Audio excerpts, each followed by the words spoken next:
Hi, I'm Jonathan Haines. I am the chair of Population and Quantitative Health Sciences at Case Western Reserve University in the School of Medicine. I'm also the director of the Cleveland Institute for Computational Biology. Well, thank you for agreeing to talk with us. Your work is incredibly important, and your career has been very impressive. So, if you could kind of give us a very quick rundown of what you do and how you do it. What we're trying to do in my lab and in the collaborations that I have is to understand how genes, or the genetic variation that every person has, influences the risk of developing Alzheimer's disease. That's the main focus. So we've been looking at the genetics of Alzheimer's disease for virtually my entire career, which is quite a while. Yeah, and it's fascinating because this disease has kind of picked up in the public attention in the last, I don't know, 20 or so years, and it seems to be a more acceptable diagnosis, and awareness, I guess, is what I'm trying to say, has become more pronounced. Have you found that your work has changed because of that? Has it become easier or anything like that? Actually, the short answer to that is yes. It's become somewhat easier. When we first started, there were a lot of individuals, particularly in the scientific field, who didn't think that genetics was important at all for Alzheimer's disease. Through our work, we proved them wrong, and that genetics was important, and have now identified about 20 different genes and a number of other places in the genome that are involved in Alzheimer's disease. Has it gotten easier? It's gotten easier in two ways. One, as you pointed out, it's become the awareness is much higher, and having a diagnosis of Alzheimer's disease or dementia more generally has become a more acceptable thing. People are more willing to accept that they're having some sort of cognitive problems, and that it's not just, quote, getting old or senile dementia. The other part that's made it easier is because of that awareness and the advocacy of a number of individuals and organizations, funding has picked up. And so it is easier for us to do our studies because there is more funding available to support the work that we do. Well, and I would like to talk about your studies because I think they're incredibly important, but I'm not sure I understand them. So if you can give me a kind of layman's overview of how genetics factors into memory loss, how it factors into dementia and Alzheimer's as a disease, and what are you studying really, I guess is the question. Yeah. So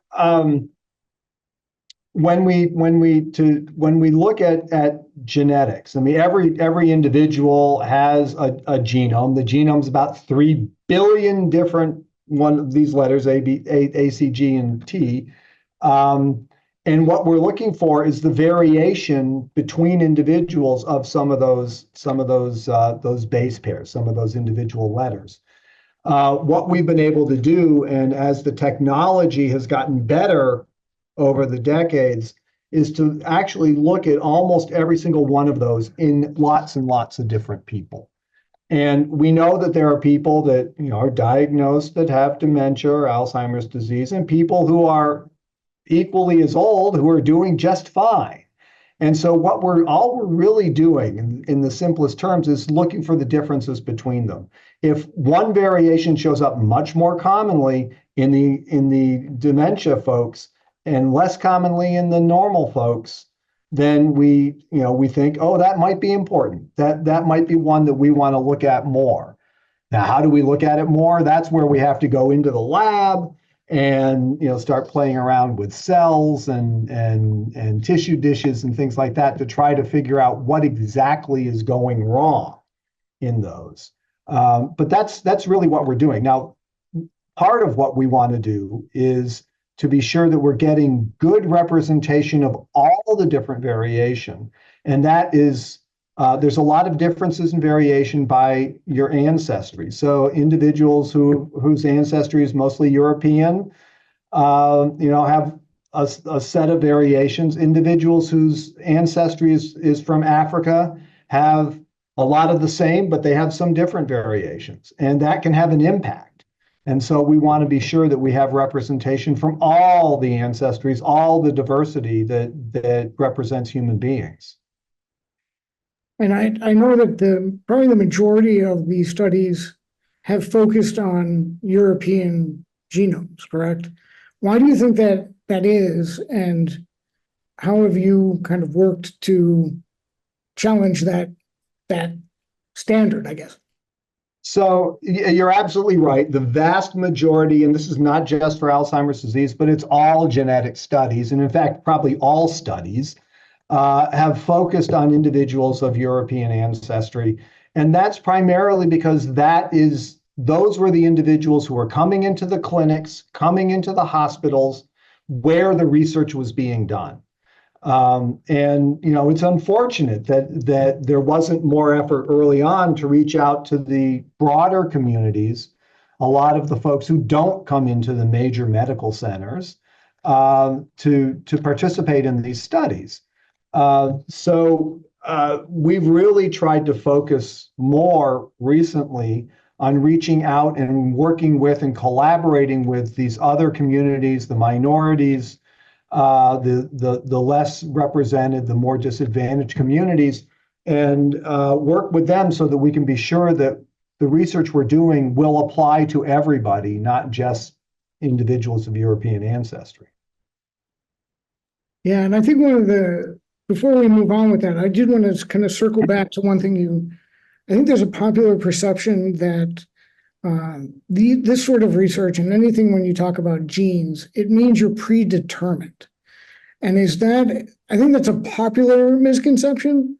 So could you talk about, like, if you were in one of these studies and you had this cluster of markers that might put you on the path, be indicative of people who have it, does it automatically doom you to that fate? And how do you deal with that stigma of people who may not want to know or afraid, what I'm trying to say? I know what you're trying to say, and there's actually like 3 different questions in there. One is, you are absolutely right. While your genes in general do not change, I mean, you're born with your genes and your variation, and for the most part, that doesn't change.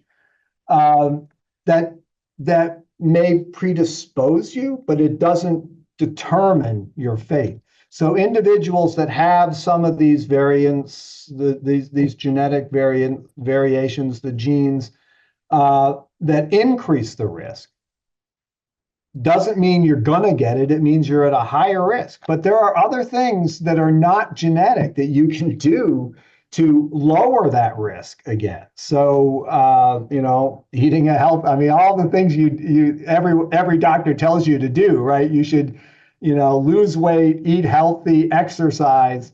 All of those things are also helpful for, lowering the risk of having dementia. But with the exception of a few very rare exceptions, if you have some of these variations, it's just increasing your risk, but it's not determining that you are in fact going to have it.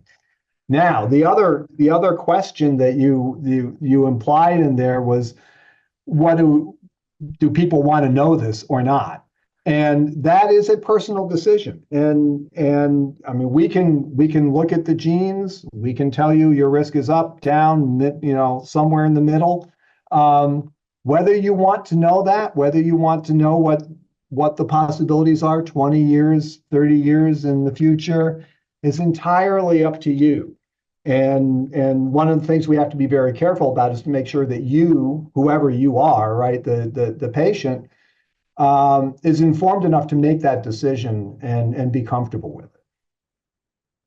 Yeah, and I think that public education is getting a little bit better on informed consent and all that sort of stuff as we move forward into the medical future that's awaiting us all. But could you talk about your getting back to diverse and kind of minority populations? I know you've worked a lot with the Amish, and I guess that's do you want to explain the founder population term? I saw it in your CV, and I'm curious about it and what it means, and then we'll talk about African Americans after. So when we talk about a founder population, and the Amish are a really good example of this, basically what it means is that a small group of individuals essentially broke off from the main group. So in this particular case, the Amish came from an area of Europe, the Swiss-German border, and they moved to the United States for various cultural and religious reasons. But it was a small group of individuals. And so virtually all the Amish living today are descended from a relatively small, probably about 1,000 individuals who moved over here in the 1700s and early 1800s.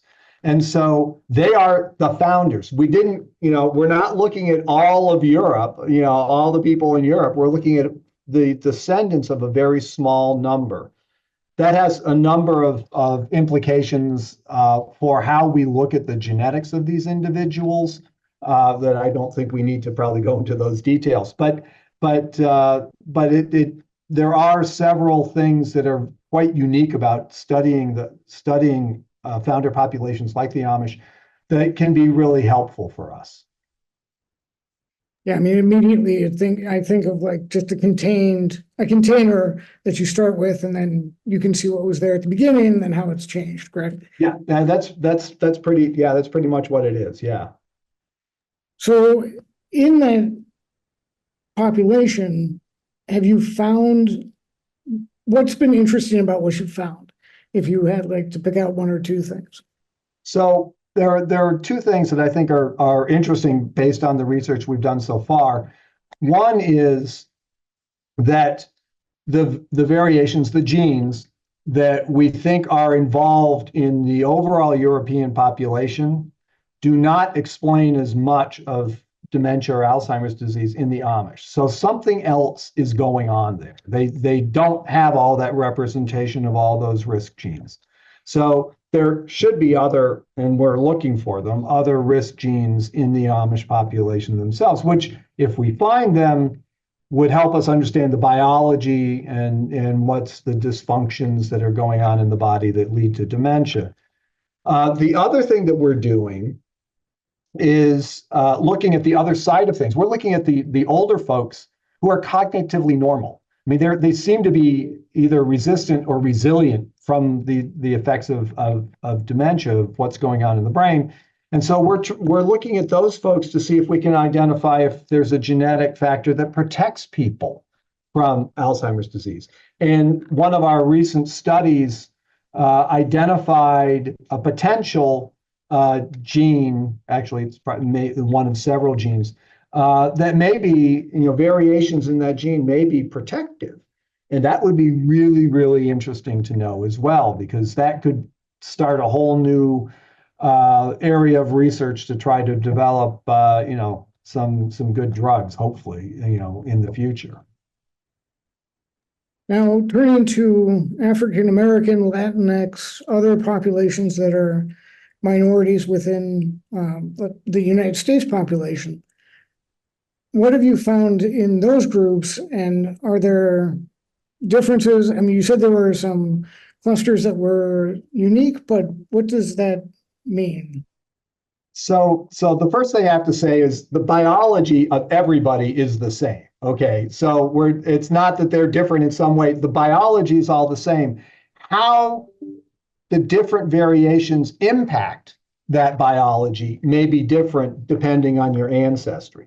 So we've identified a couple of different genes where the variation pretty much only shows up from in individuals of African ancestry. The same thing is true of individuals who are Hispanic or Latino ethnicity, who have a very interesting genetic ancestry background. And so that's really helpful because it gives us new information about what can go wrong in the biology, right? The other thing, and this is just really, really interesting to us, and we're trying to understand it, is the impact of the same variation in different ancestries can be very, very different. And this goes to the one gene that if people know anything about the genetics of Alzheimer's disease, they've probably heard about the ApoE gene because it's the strongest effect. And we know that the risk in individuals with European ancestry of that is much higher than the risk of individuals with exactly the same variation who have African ancestry. So why is that different? It's there's something different in the biology in how those things are affecting the biology. It's not the biology itself, it's how those are affecting the biology that is different. We don't know what that is. We're trying to find out. I mean, that's part of why we need to do the research. And I mean, I think that one of the greatest leaps in science is that we've stopped trying to define the differences as racial science, as what we would call racial science and all that kind of bunk and what you're trying to do now is find how the differences can lead to, as you said, drugs or treatments or cures. And it's no longer just identifying differences, right? I mean, is that a fair assessment? We're not in the business at all of trying to identify differences between individuals or groups of however you define a group. We're just trying to understand how these variations, wherever they occur, in whomever they occur, how does that affect the biology? How does that change the biology? What does that teach us about the biology that we can then use to develop the treatments, the drugs, whatever it is, to try to make sure that everyone has the potential for a healthier lifestyle and a longer life. And when you look at these markers and how it affects the biology, does it affect the biology the same way in every individual, or are these clusters somehow interacting differently with individuals as they start presenting Alzheimer's or dementia? So there's a subtle point in there.